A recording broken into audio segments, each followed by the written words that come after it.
Hello, everyone. Welcome back to Empower Your Soul. I thought I would take a quick moment to answer a question that I get all the time. And you've probably heard me answer it several times. So, RIP, apologize to all of you. But what I get asked all the time is, oh, you're a medium. You must see and talk to dead people all the time. They must be all around you all the time, flocking you. And it's such an interesting question because my answer is always no. Always no. And it's so interesting because I think there are some mediums out there who are bombarded. So I'm gonna put that out there right now, but I am personally not one of those. Spirit tends to respect my time, my energy. They come to me when I'm working and really pretty much leave me alone when I'm not working. There are exceptions to that, which I'm going to get into. But for the most part, they are very, very respectful of me and my personal time because I did not come here to be in the spirit world 24/7. And I think that is definitely showcased by the fact of me kind of learning and coming into my mediumship abilities very much later in life. If I was meant to have 100% of myself in the spirit world and being in the woo woo all the time, then I would have been born with this and fully transparent to this my entire life. But that was not my life path. I was not meant to be that person. I know that I'm here to bring a very practical, grounded reality to this metaphysical world from a very critical and skeptical perspective. And so that is my path. So because of that, Spirit really respects the fact that I have things to do. I cannot be sitting there talking to you all the time. I do love the people though that have like their little waiting room for Spirit. They do. They'll put like a little open sign up, or like they'll say I'm open between 3 and 4 today, and they'll treat Spirit like office hours. I kind of think that's adorable. I don't want to do that though. I don't have time for that. An hour a day? No, I'm going to go work out or something. So for me personally, no, they don't come to me all the time. I do think there's a lot of misconception out there, however, about the people that are open all the time. And I think again, you're going to see this sensationalized through television, through mediumship shows. And let's stick with my favorite, Teresa Caputo, for a moment here, because they show her going into restaurants, going into gas stations, right? Like supermarkets. Why couldn't I think of that word? And they show her walking up to people and saying, "Oh, you lost your father, is that right?" And so they show it on TV because it makes really good TV. But sure as shit, you think she's just walking up to random people in the grocery store doing those readings? No, that is a liability from a TV perspective. Let's be completely real, everybody. You can't do that. You can't put somebody's face and their whole life story on TV without their consent. Like there's no possible way. And I'm not Googling it, but I know it, that these people are probably prepped. They know she's coming because all those people, they're not that surprised to see her and get those readings, right? They might be a little surprised to get the readings, but they're walking in knowing Teresa's coming. She might have a reading for me. So you can tell in their faces, you can tell in their energy. So I think it's just interesting because we see one side of the story and reality is very different on the other side of the story for mediums, because I don't know a lot of mediums that walk around wide open getting all the downloads all the time. It takes energy. It takes work. When I connect with Spirit, again, it takes energy. So if they're taking energy away from me besides my clients, they're taking my energy away from my husband, away from my kids, or away from my personal time where I need to be relaxing and resting and refreshing my energy for the next reading. So no, they are very respectful and generous with me, that they don't tend to bother me. However, there are always exceptions to every rule, because it's ironic I'm recording this today. I went to go get a facial yesterday, and I didn't know why I needed to get this facial. I don't even know why. Like I got a little hyperpigmentation. Who doesn't by the time they hit 40, right? And so I was Googling that one day for, God, I don't even know why. And then I found a local esthetician, and she had really good reviews on Google. And I was like, you know what? I'll book it. So I booked with her. I normally go to somebody else all the time. And I was like, I don't know why I'm going to go book it with her. And sure enough, I get there. And it's the cutest spa. I'm obsessed with this spa. I think I'm definitely going back. But I get there and it's so cozy, like in this amazing way. Like the energy is flawless in here. She's got like big Buddha statues on the wall. She's got crystal grids out. She's got like the aromatherapy going. I'm like, this is my girl. I love her already. And so she as soon as she put like the first, I don't know, cleaner on my face, in walks her abuela. And I'm like, oh God, here we go. And it was just like, and I just felt her. I felt her abuela, and I felt her abuela like over her, helping her, watching her. And then all of a sudden I see a dozen roses, and I was like, oh God, this one's for me. And she's like, don't worry, she'll be okay with it. Can you tell her I said hi?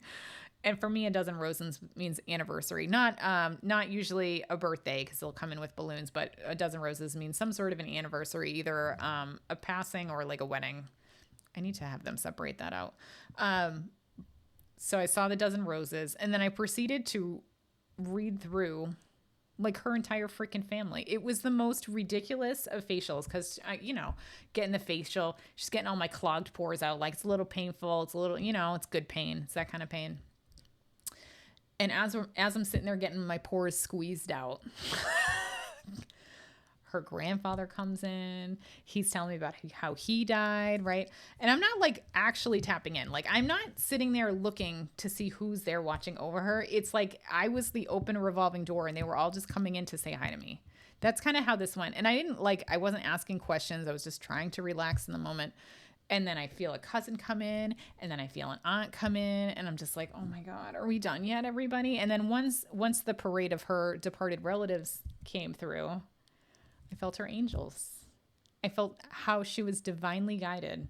And it was so interesting kind of working up this, I'm going to say the food chain. Sorry, dead people. But working up the food chain from like departed loved ones to angels to like archangels, right? Like I could feel them all at different levels. And it was so interesting to me to kind of feel them kind of come in one at a time. And I'm sure there was some sort of lesson in it for me in terms of how they came in and the different vibrations. And I have to be completely honest with all of you. Never in my life have I been bombarded by angels. Never. It's usually departed loved ones. Departed loved ones are usually the ones that will cross your boundaries, just like they do here, right? And they'll be the ones that come in and try to butt their way in and try to give their loved one a free reading. Seen it happen. They generally respect me, and those ones I tend to kick out. But the fact that we went from these different levels to angels, and they showed themselves to me, like what they look like and how they watched over her. And the fact that they went through all that, and the fact that I've never been here before, felt divinely guided, felt like I needed to get a facial by this woman, didn't hesitate booking it. I'm like, there's time out. Something else is going on here. So I, at the end of once my face was glowing and clear, thank you. I went to go check out, and I'm like, I have to ask you, do you believe in mediumship? And she just kind of got this look on her face, and I was like, that's a yes, but she didn't expect me to say that. Got it. And I was like, I have to tell you that I'm a medium, and all your people kept coming through. And she's like, oh my God, I'm so sorry. And I was like, no. I'm like, it's fine. They wouldn't have come through if they weren't supposed to come through, because I have to pause there for a second, because I have to tell you, they don't come through unless they need to come through. Okay. They don't come through just to say hi. For the most part, they tend to come through because they have something important to say. And that's what they did. They came through to give her this important message that she's loved. She's divinely protected. The angels are with her. She's on this path. She's doing everything right. And that her grandfather, who passed young, he was a businessman. He watches over you. He helps you with the business. And it's exactly what she needed to hear. It was exactly what she needed to hear, because I don't know what's going on. I was only there, like, I just gave her, like, here's the dump of everything they kind of told me. So I just wanted to give it to you. And she was open to receiving it. I did ask permission first.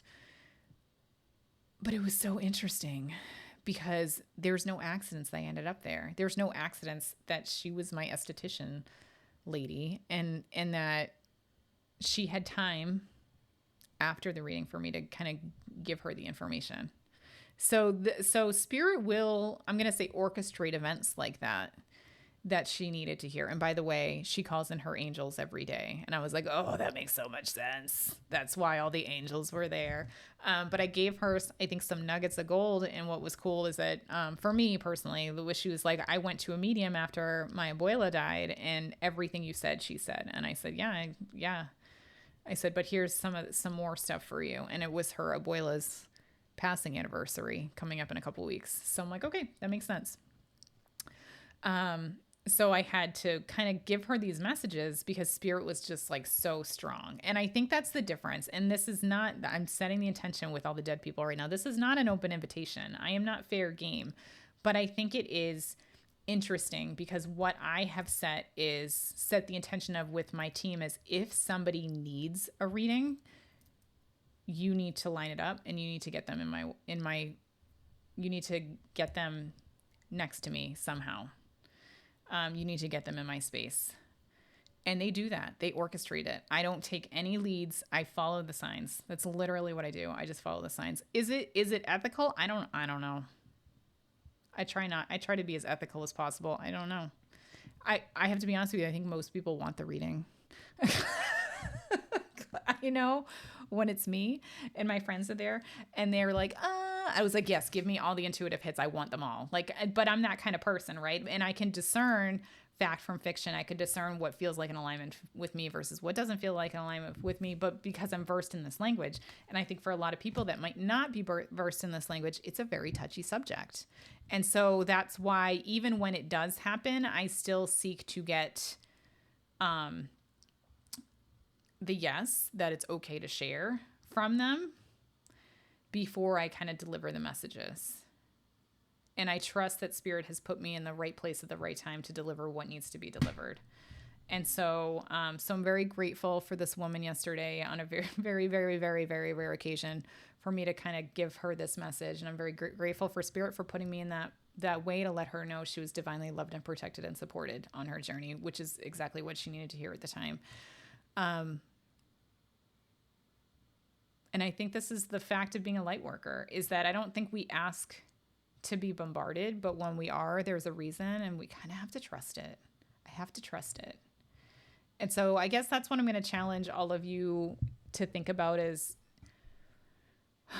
do you trust that whoever spirit puts in your way, and if you're getting for information without being asked, and it's really strong and it's really clear, I don't know, should you deliver that message? Maybe. If you're comfortable with it, that's probably a yes. But I guess this gets to the point of those ethical lines are really blurry sometimes, right? They're really blurry. But I guess to answer the question I always get all the time, no, spirit does not bombard me all the time. But on those rare occasions that they do, I always wonder why.